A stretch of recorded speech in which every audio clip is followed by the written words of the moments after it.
Okay, thank you for coming for this seminar. So today we have the pleasure of having a visitor, Luigi Tibaldo.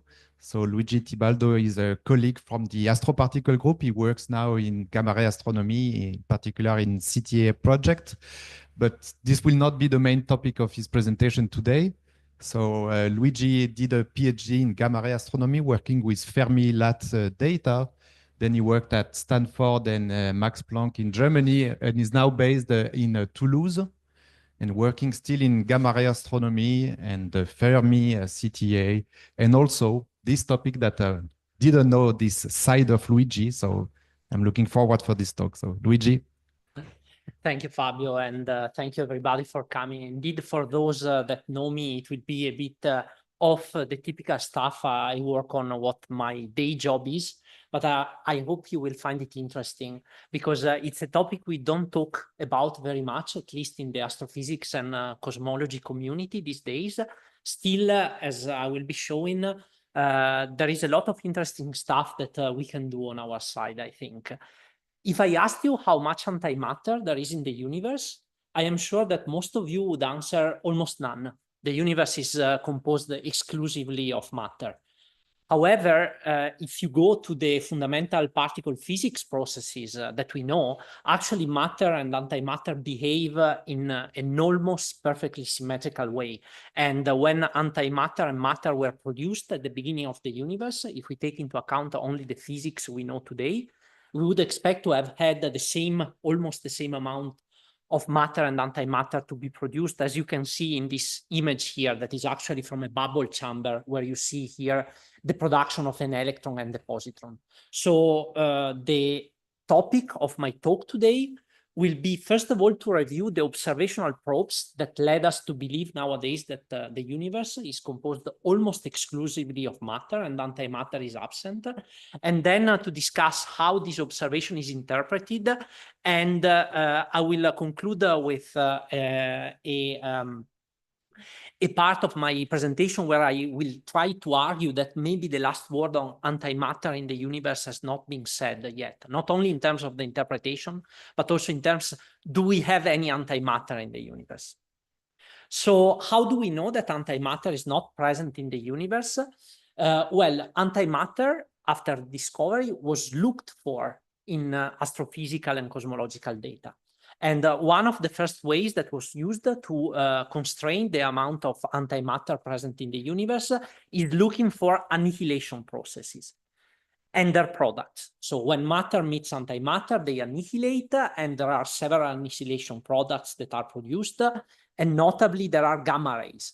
And the gamma rays produced by matter-antimatter annihilation have a characteristic spectrum with a peak that is around 70 MeV, half the mass of the neutral pion, and a cutoff around the mass of the lightest nucleon, which is the proton, so around 1 GeV. So this kind of gamma ray signal was looked for and was never found. And so now we have constraints on the amount of antimatter, or rather the ratio between antimatter and matter in different astrophysical systems and at different scales in the local universe. Those go from the solar system up to the scale of nearby galaxy clusters. And in all this context, going through the Milky Way, nearby galaxies, and all the local universe, we know that antimatter is present at most in traces because this annihilation signal was not found. That is lower, to give you an order of magnitude, than 10 to the minus 6 compared to matter. If we want to go to even larger scales in the universe, we need to look at other kinds of tracers.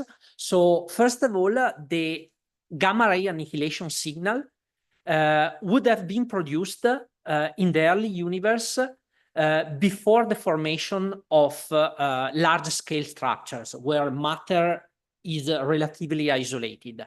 We know from the properties of the cosmic ray, microwave cosmic ray background that large voids could not be present at the time of recombination. So there would have been, if the universe had been composed of separate matter and antimatter domains, unavoidable annihilation at the boundaries between the matter and the antimatter regions, at least from recombination until structure formation, so Z equal 20. And this would have produced a gamma ray signal that today we would observe redshifted at MEV energies. This was also looked at. Actually, there is a diffuse MEV gamma ray background. You see the spectrum that has been measured by the Comtel satellite here. But the point is that if you want to make compatible the hypothesis of having separate matter and antimatter domains in the early universe with gamma ray emission at the boundaries, you get constraints on the minimum size of the domains that you can have.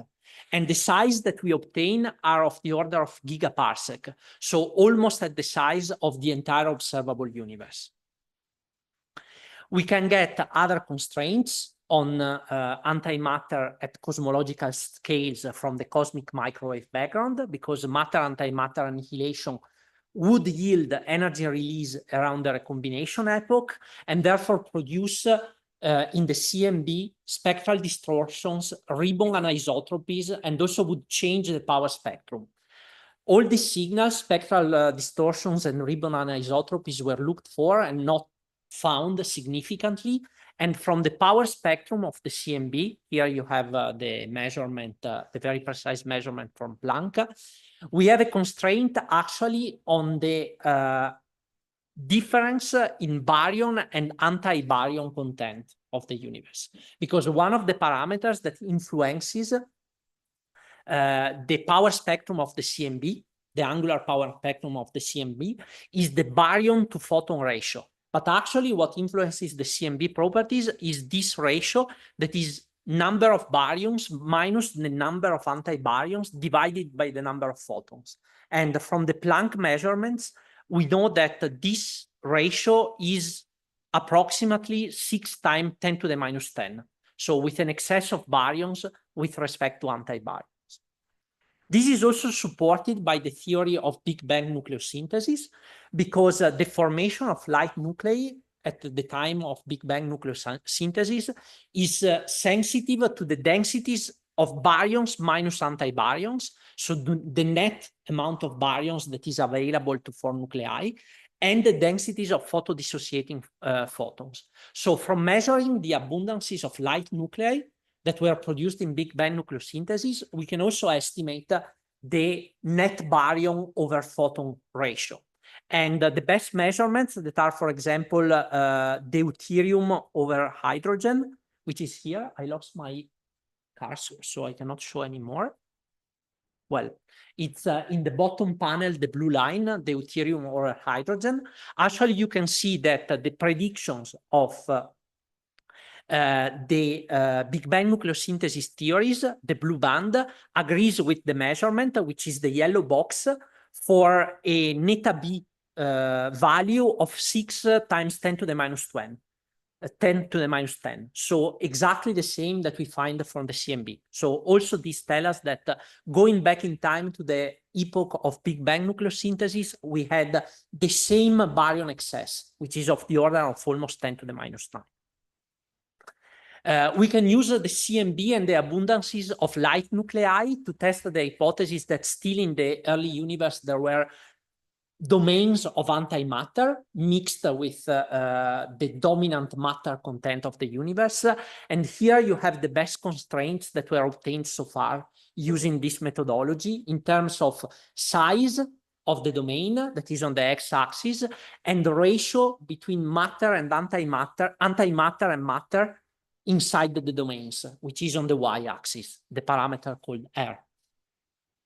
So putting all of this together, I have quickly showed the kind of observations that brought us to the current paradigm that our universe is composed mainly of matter, with antimatter present at most in tiny traces in the local universe, and a perfectly symmetric matter-antimatter universe excluded even on cosmological scales.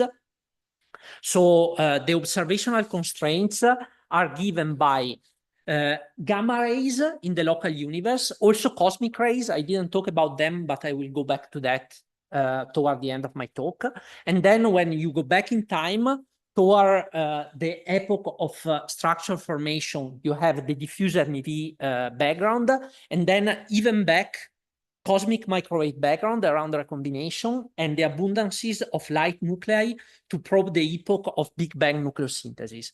All of this give us constraints on the maximum amount of antimatter domains in the universe in terms of their size and their densities, and points to existence of an overall large-scale baryon excess, which, when expressed as baryon to photon ratio, is a 610 times 10 to the minus 10.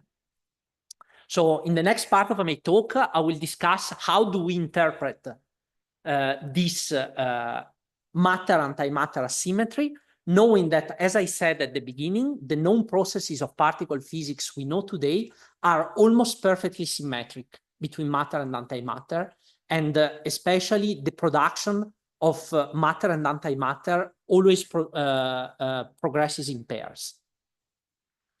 So in the early universe, baryons and photons were in thermal equilibrium. So there were the two reactions, baryon plus antibaryons going into pairs of photons, but also pairs of photons going into baryons and antibaryons. If we take the hypothesis that the known particle physics processes today produced the matter and therefore an exactly equal amount of antimatter in the early universe, we would have a baryon to photon ratio that would be equal to the number of baryons divided by the number of photons, or antibaryons divided by photons, that would be determined by the thermal equilibrium, until the moment where we reach the freeze out, that is, the temperature drops below the minimal value such that the annihilation time becomes comparable to the age of the universe. For this annihilation reaction, the temperature is around 20 MeV. So that gives you the baryon to photon ratio that is expected for a perfectly symmetric universe. And that is of the order of 10 to the minus 18. So you see 9 orders of magnitude smaller than the baryon excess that we find today. An easy way to get out of it would be to say, okay, it was an initial condition. The universe was created like that with or formed like that, depending on your religious sensibilities, with a net baryon excess that was of the order of 10 to the minus 9. This is something that physicists don't like, of course, but there is also a more less philosophical problem. That is that would be incompatible with the current inflationary models of the universe, because inflation actually washes out any pre-existing conditions in the universe. So if you had the universe created with a baryon excess, inflation would wash it out, and you would end up with the same problem that at the end of inflation, you would have a symmetric condition between matter and antimatter. So for this reason, an initial condition is really not something that is taken very seriously. The leading hypothesis today is that there was some unknown physical process in the early universe between the end of inflation and Big Bang nucleosynthesis that produced the baryon excess that we observe. And we need really to put it in that phase after inflation, so that the washout from the inflation does not affect the imbalance between matter and antimatter, but before Big Bang nucleosynthesis, because we know from the observations that the excess was already there. This kind of process and the corresponding epoch is known as baryogenesis. And it is well known since the 70s that there are some conditions that this baryogenesis process must fulfill that were established by Sakharov. The process producing the baryon asymmetry must violate the conservation of the number of baryons. It must violate the C charge conjugation and CP symmetries, so charge conjugation combined with parity, and it requires a departure from thermal equilibrium. The last part is no problem at all. We know that our universe is evolving out of thermal equilibrium. The violation of the baryon number conservation exists in the standard model of particle physics at enough high temperature. But the problem is that the violation of C and CP that also exists in the standard model of particle physics in the mixing of quarks is too small in the standard model of particle physics to explain the baryon excess that we see today. So the conclusion is that we need the new physics beyond the standard model of particle physics in order to get to baryogenesis. And the idea is so that there were new physics processes in the early universe that produced baryogenesis. I cannot give you a complete overview. It's not at all my job. I'm an observer. I'm not a theorist. But to give you just a couple of examples of physically motivated scenarios, one that was very popular at some point was related to ground unified theories. So the theories that try to unify all the different fundamental interactions in nature. And in particular, there were some theoretical models producing the baryon symmetry at the time of ground unification. So at temperatures large enough that also the strong interaction would be unified with the electroweak interaction. This is actually something that is probably not viable because the asymmetry would then be suppressed, because until the breaking of the electroweak symmetry, there are still processes in the standard model of particle physics that can violate B, and so that they would tend to get back the balance between matter and antimatter. And those kind of processes also imply that the proton should not be a stable particle, it should decay, and that has not been observed so far. So these kind of theories are nowadays less popular. A theory that is quite popular nowadays in the theory community is leptogenesis. This is a theory that is related to trying to explain at the same time also the small masses of neutrinos that are not predicted at all in the standard model of particle physics. So what is used is a seesaw mechanism where there is an interaction beyond the standard model of particle physics between right-handed and left-handed neutrinos that gives the small mass to the left-handed neutrinos that we observe today from neutrino oscillations. But at the same time, then with the decay of the heavy right-handed neutrinos, produce the violation between matter and antimatter by producing leptons, an excess of leptons that then is converted into an excess of baryons. This is the standard ideas that float around, and in the standard scenario, this process, baryogenesis, produced a universe made exclusively of matter after this initial baryogenesis phase. So this is what everybody, or almost everybody nowadays, consider to be how the universe is. In the next part of my talk, I want to actually discuss some models and possibly observations that would go toward a different way of seeing the universe. Are we really sure that the universe today contains no antimatter at all? So first of all, let me go back to this observation of the diffuse MEV gamma ray background that I discussed earlier. Actually, what I discussed is that if you assume that the universe at the beginning was symmetric, so with domains of matter and antimatter separated, such that today we fall by chance in a domain made of matter, if you want to match the intensity that is observed for the diffuse MEV gamma ray background, you need the size of the domain to be comparable to the size of the entire observable universe today. So this is the panel on the left here. This kind of model is viable as long as the size of the domain is comparable to the observable universe. The standard baryogenesis scenarios, what we discuss almost all the time today, would correspond to the central panel, where you assume that there was some process at the beginning of the between inflation and Big Bang nucleosynthesis, baryogenesis, that produced this baryon excess, which is the same everywhere in the universe. But actually, neither theory nor observations rule out a kind of scenario that is the one that is sketched on the right, where the baryogenesis process would have generated a global excess of matter, but with islands in the universe where you would have a larger density of baryons, but in some cases of anti-baryons. These kind of non-uniform baryogenesis theories are very niche, but they still exist within the theory community. There are theoretical models that discuss this kind of scenarios where there can be large fluctuations in the result of the baryogenesis that leads today to the existence of antimatter islands in a matter background. And this happens typically when you have a coupling between the field producing baryogenesis and the field producing inflation. And I put here a couple of references to some models that exist, a model by Dolgov and Silk and a model by Klopov.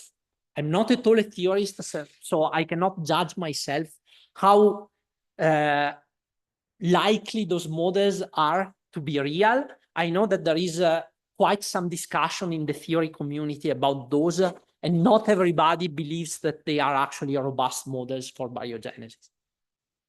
One thing that becomes closer to our expertise is that one question that you can legitimately ask is, well, if you produce these domains of antimatter in the early universe, well, they will be subject to annihilation because they will be living in a universe made almost exclusively of matter. Matter, antimatter annihilate.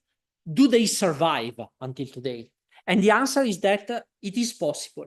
Actually, if you produce these antimatter objects compact enough, the annihilation rate is sufficiently small that they can survive until the current universe. So in that sense, objects that would have the mass, typical stellar masses or masses comparable to globular clusters would be favored.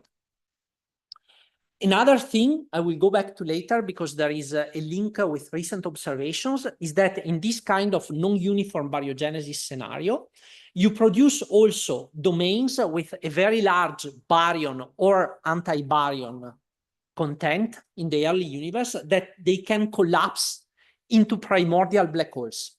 So this is also related to the primordial black hole problem. I wanted also to say a couple of words on alternative theories, so theories with no baryogenesis that also exist in the theoretical community. So the first one that I wanted to say a few words about is the model of axion quark nuggets, which is a model that is actually related by the strong CP problem. So it's a problem in a QCD, in quantum chromodynamics. Actually, there is no natural explanation for the fact that the strong interaction in the standard model of particle physics actually does not violate CP. In principle, it could, but it doesn't. So this is another problem of fine-tuning if you want. And the typical way to solve it is by introducing an additional type of particles that are called axions. So there are some models that are called axion quark nuggets, where the interaction between axions and baryonic matter in the early universe locks most of the baryons and the anti-baryons in very dense macroscopic objects that are called nuggets. And naturally, since the actions are introduced in order to solve the strong C3 problem, they would be more efficient at locking antimatter in nuggets than matter. So this could explain the fact that the matter that is not locked in nuggets today is more matter than antimatter. And this theory also would explain dark matter as the nuggets. So it is a theory that has been introduced to solve three problems at the same time: the strong C3 problems, dark matter, and the matter-antimatter symmetry. It also produces natural that the amount of dark matter and the densities of dark matter and baryonic matter are the same order of magnitude, which is not always natural in the particle physics model that want to explain the nature of dark matter. So one interesting thing for astronomers is that in this case, there could be a signal today that we could observe related to the axion quark nuggets. The nuggets would have an internal structure that is illustrated by the scheme on the top. So with the baryon center and an axion domain wall, when there were collisions between standard matter in the form, for example, of interstellar gas and the nuggets, that would produce annihilation inside the nuggets. So we would not necessarily see directly the annihilation products, but that would warm up the nuggets, and therefore we'd have bremsstrahlung, which could be observable in the infrared domain. And in the plot here on the left, you see a prediction of this bremsstrahlung, thermal bremsstrahlung free signal, which, as you see, is slightly below the limits that we have from FIRAS, but could be measurable with some future instruments in the infrared. There are more alternative theories of the matter-antimatter symmetry. One of them that was very popular until recently, at least, is the theory of the Dirac-Milne universe, where you postulate that antimatter has a repulsive gravitational interaction with respect to matter, but also with respect to itself. So in that case, you would not have annihilation because antimatter would repel itself. And also in this case, the repulsive antimatter would replace dark matter and possibly dark energy in the universe.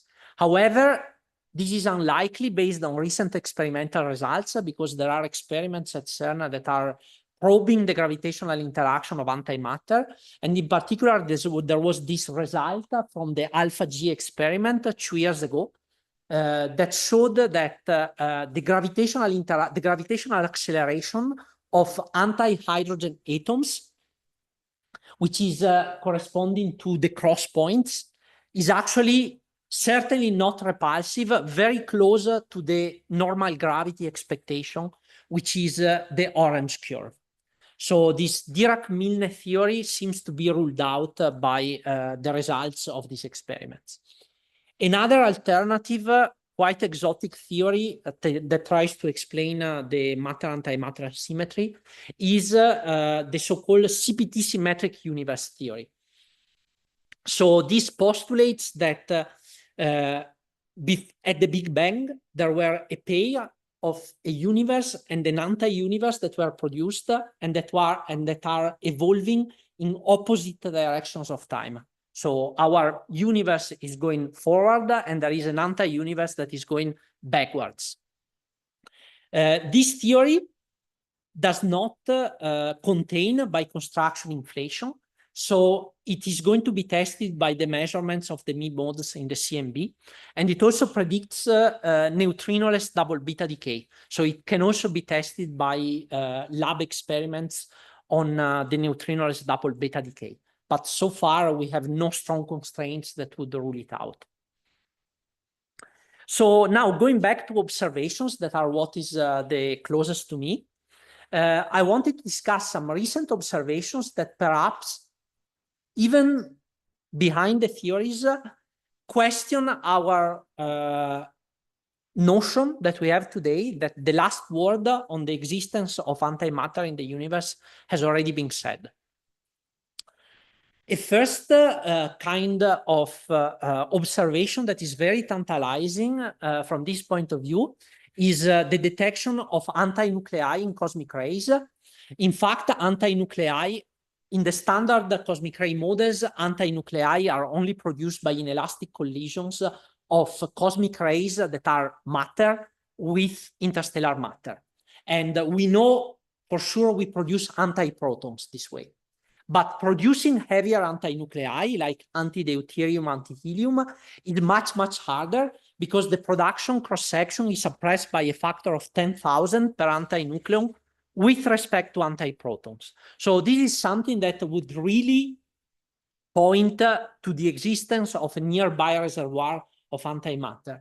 And there have been some very tantalizing announcements by the EMS collaboration of the detection of anti-helium nuclei with a ray that is around 1 per year, including a few anti-helium-4. And this seems to be very, very unlikely to be due to cosmic ray interactions. And so if this result was confirmed, it would be a strong hint of the existence of a nearby antimatter domain. However, anti-helium is very, very challenging to separate from the background, from what I understand from the discussions with the EMS colleagues. So this result is still awaiting confirmation. There will also be other experimental results very interesting from this point of view, because there is another experiment called GAPS that is especially focused on measuring anti-deuterium. And there just was, as far as I know, the first flight of GAPS, and there will be more in the near future. This is a balloon experiment. If there were nearby antimatter reservoirs that produced the cosmic rays anti-nuclei that potentially AMS is detecting, well, these objects would also produce annihilation gamma rays. So a few years ago, we had fun with a student of mine, and we looked for this kind of object in the Fermi catalogs. We looked for objects that were not associated to multi-wavelength counterparts in the Fermi catalogs and that had a spectrum compatible to what we expect for matter-antimatter annihilation, and in particular with not having any emission above 1 GeV. And we actually found 14 antimatter object candidates that are the positions of which are illustrated on this sky map. Their fluxes are very small. They are very close to the detection limit of Fermi. So for sure, their nature remains still to be firmly determined. They could be completely different things like, for example, pulsars for which we do not have yet a radio pulsation, active galactic nuclei that have not yet been identified in infrared, and so on and so forth. But therefore, what we could do was to put the most stringent upper limits today to the existence of nearby antimatter objects, upper limits that were 20 times stronger than what we had before using this data. Another thing that is kind of tantalizing for us in terms of a possible hint of the existence of antimatter in the universe is related to primordial black holes. You may have heard that recently people have been talking a lot about primordial black holes, either in relation to the high redshift luminous galaxies detected by James Webb, because some people argued that this could be due to earlier star formation that usually assumed due to primordial black holes acting as seeds for galaxy formation. And also there was recently the detection of a stochastic background of gravitational waves thanks to pulsar timing arrays. And actually the properties are not necessarily compatible with the standard assumptions about the populations of compact objects along the history of the universe. So also in that case, some people invoked the existence of primordial black holes in order to explain the observations. Also in this case, both observations, both anomalies could be interpreted in completely different ways. But if the primordial black hole hypothesis is assumed, keep in mind that there are some scenarios for the production of primordial black holes where you also get antimatter domains. Another thing that could be related potentially to a departure from the standard assumption that the universe has been composed exclusively of matter since before BBN is some tensions that are emerging in observations with respect to the standard BBN theory. There is a long-standing lithium problem where lithium actually would point to a baryon to photon ratio that is perhaps different from the one of the CMB. However, we have been knowing already for a little while now that that could also be explained by transport processes in the halo stars where this lithium to hydrogen abundance is measured. More recently, there was a 1.8 sigma tension that emerged between the deuterium over hydrogen abundance and the baryon to photon ratio that is pointed out by the combination of CMB and baryon acoustic oscillations. So that is also possibly related or could possibly be also explained by having a non-uniform baryogenesis, so with pockets of antimatter still existing at the time of Big Bang nucleosynthesis. Although also in this case, for sure, there are 100 less exotic explanations that are still possible. So I get to my final remarks very much on time. So to summarize, we know that there is a matter-antimatter asymmetry in the universe. What observations of the universe actually tell us is that the local universe is strongly matter-dominated. A matter-antimatter symmetric universe is ruled out, and the universe at large scale has a baryon excess, which is 6 times 10 to the minus 10 when expressed as baryon to photon ratio, which is much larger than the value of 10 to the minus 18 that you would have if the universe was perfectly symmetric.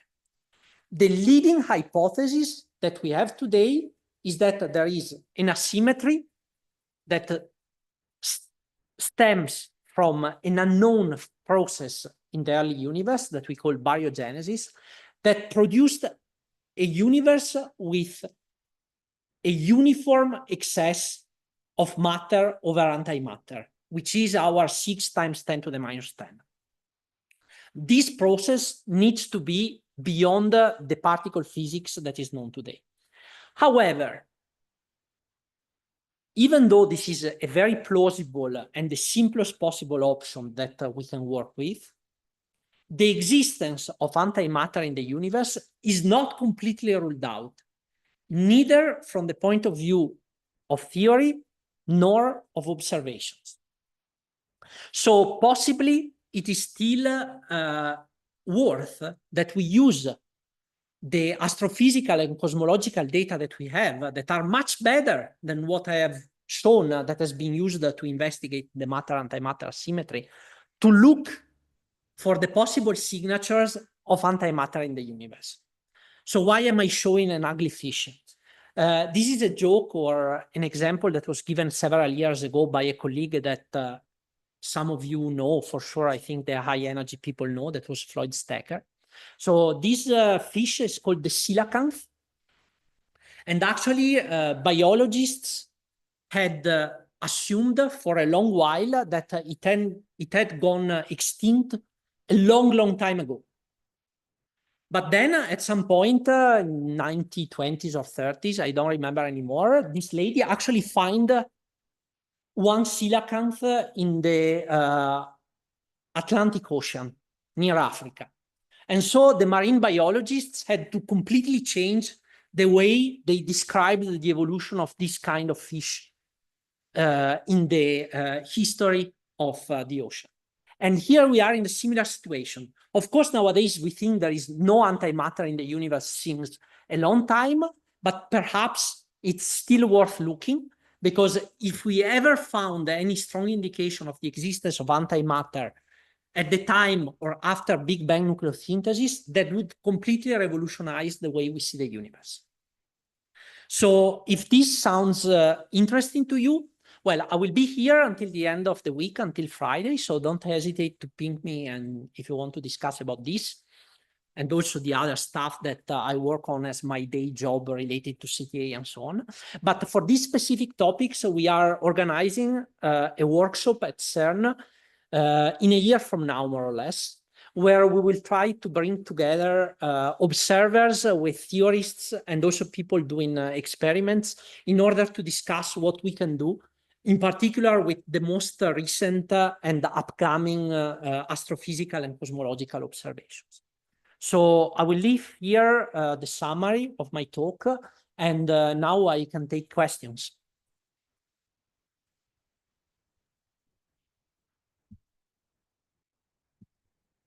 Thank you, Luigi, for this very nice presentation. Questions? Thank you, Luigi, for the very nice talk. So I have two questions. The first one is regarding the anti-helium, anti-deuterium signal that you will be expecting or you will be searching for. If you find something like that, will that be an unambiguous signal of the existence of these domains of antimatter, or could also be a signal of, say, matter annihilation? And in that case, how would you distinguish between the two, or something more precise, if you know of any mechanism that can produce anti-helium from I think for the lithium specifically, it is actually, I mentioned it because it is an anomaly, and it is an anomaly in a phenomenon that is sensitive to this barium net number of barium minus antibaryons. However, I think that these kind of tensions in the abundances of light nuclei can probably be explained in many, many different ways, whatever the observation we talk about is.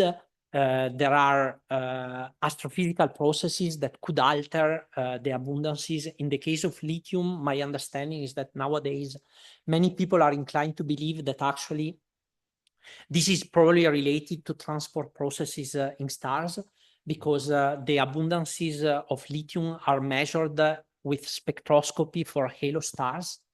And there are transport processes in the stars that are sensitive to the atomic number, so they would deplete the amount of helium in the surface compared to the abundances that the stars are formed with. But there are also other astrophysical explanations that can be invoked in general for this kind of problems of abundances, for example, cross-sections. One of the work that was done that was very instrumental to the second result that I cite there about deuterium is actually that they took recent cross-sections that were estimated with recent measurements from the Luna experiment in order to have the most precise possible estimation of the cross-sections for the production of these nuclei. The last bit of your question is actually very interesting about antimatter, because about how we disentangle antimatter and dark matter effects. Yeah, because unambiguously a signal of anti-helium. How do you know? I don't think we have an answer right now, and it is one of the things we want to discuss at this workshop, indeed, or that some colleagues that are more involved in the part related to anti-nuclear and cosmic rays than me are, want really to understand, because in fact, when you talk about anti-nuclear, there are a lot of dark matter models that predict the production of antiprotons or even anti-nuclei. For the specific case of anti-helium, in the link that I put, I can make my slides available, and I try to put links everywhere. So where I wrote here cannot be produced by cosmic ray spallation, there is actually a link to a paper by Viviane Poulin and collaborators that were discussing the implications of the possible measurement of anti-nuclei. And in particular, they got to the conclusion that it cannot be produced by spallation, but they also consider dark matter models. And if I understand correctly, their conclusion is also dark matter models would have a hard time to produce this kind of signal. But that is a very important point, and I don't think that there is a definitive general answer to your question right now. Okay.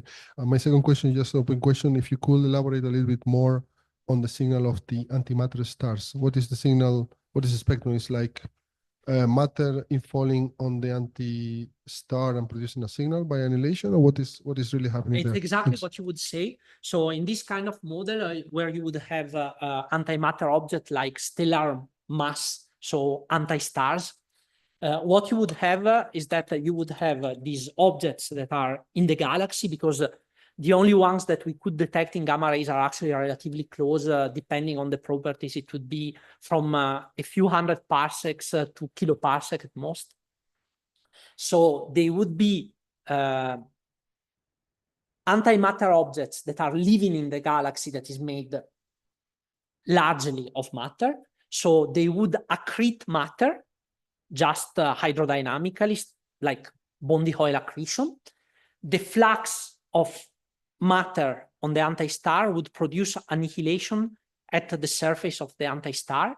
And so you would have a measurable gamma ray signal that is matter-antimatter annihilation, which is a very specific spectrum that is the one that is shown here. So we looked for this kind of signatures, so gamma ray sources that have this specific spectrum. And that is what we found, these 13 objects that are unassociated Fermi sources that have a spectrum that is compatible with this. Optical light. Do you expect a regular optical light from an anti-star, and therefore it will have a classification like any other? Or? Yes, so that's a very good point. Actually, these anti-stars, in many respects, would behave like stars. So in that case, but you know that for the LAT catalogs, we don't look for associations with stars. We look only for associations with objects that are known gamma ray emitters. So we look for associations with pulsars, AGNs, etc. So a star would not be associated in the LAT catalog. But then there is a very good question that follows, that is, once you have detected this thing in gamma ray, how do you know that it is really an antimatter object?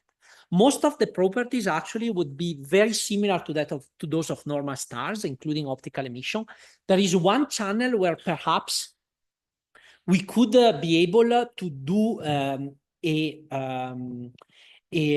more robust association between the gamma ray source and an anti-star, which is X-ray lines, because before annihilating, the antimatter, the anti-nuclei and the nuclei and the anti-nuclei in the star could form bound states, and in particular protons and antiprotons would form a bound state which is called as the protonium. So like an atom, but you replace the electron with an antiproton. And that system has X-ray lines that in principle could be detected with a high resolution X-ray spectroscopy. So for example, Athena XIFU would be great for that. At some point, I wanted to test whether this can be separated from other X-ray lines, like the ion lines that are more or less at the same energy, but I didn't get to do that yet. Yeah, more on the anti-stars. You look for them in Fermi, right? So with the fluxes that you detected, are they roughly consistent with what you expect would be coming from the annihilation rate you expect from matter falling into the anti-star?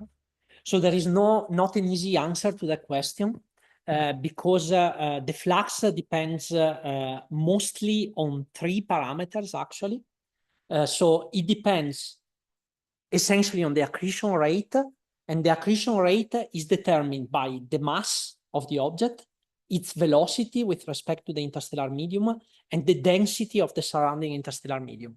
So there is a sufficient number of unknowns here that we do not have a firm prediction. So what we verified is that the fluxes that we found for our anti-stars are consistent with reasonable values of the masses of the objects and the velocities, for example, based on the non-uniform baryogenesis theories and the typical densities of the interstellar medium. But there is not a clear-cut way of saying we expect that flux, that's what we measure.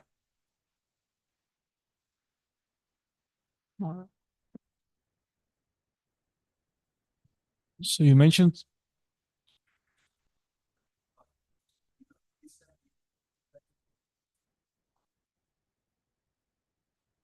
I think that whenever there are these models where you have production of antimatter domains and primordial black holes, in fact, the model is the same. So any constraint that constrains the viability of the model in terms of does it produces the right dark matter density, it will also have implications for the antimatter part of the model. But I'm really not an expert, and I don't know if anybody ever did this actually.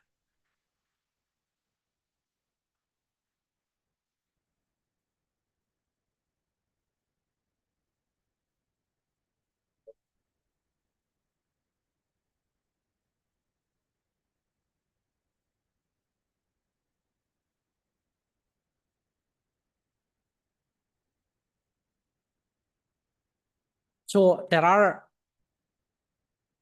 several nuggets models actually. This is just one specific type of nugget model where you have axion quark nuggets. I know, so again, let me see if I put the reference here, because I didn't have the time to put, yeah, I put the reference here. The authors that did this paper about the far infrared emission also made other papers where they studied, I don't remember specifically entering the Earth atmosphere, possibly. I think yes. So they studied also that because that gives constraints on the parameters of the nuggets, their size, their mass. But they also studied other phenomena like the interactions with the sun chromosphere or something like that. So the interactions with the sun and the atmosphere of the Earth. So basically what gives you, there are already constraints, and they give you constraints on the size and mass of these objects.